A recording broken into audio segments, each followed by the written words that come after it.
የሰውነት ክፍል በአፋን ኦሮሞ ፓርት 2 እስቲ ደረትን በኦሮምኛ 1 2 3 እስቲ ደረትን ሞክሩ በኦሮምኛ ለጴ ዮካን ቆመ ሁለተኛ ሆድ እስቲ ሆድን በኦሮምኛ ይሄ ሁሉም ሰው ያገኛል ብዬ አስባለሁ ሆድን ገራ ሶስተኛ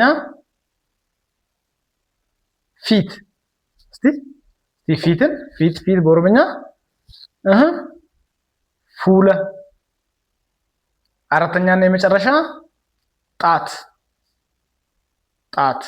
እስቲ ጣትን በኦሮምኛ ምን አላችሁ አይሰማም ቁባ አምስተኛ ኮመንት ላይ አሳውቁኝ እግር በኦሮምኛ ምን እንደሆነ እግርን ኮመንት ላይ አሳውቁኝ እስቲ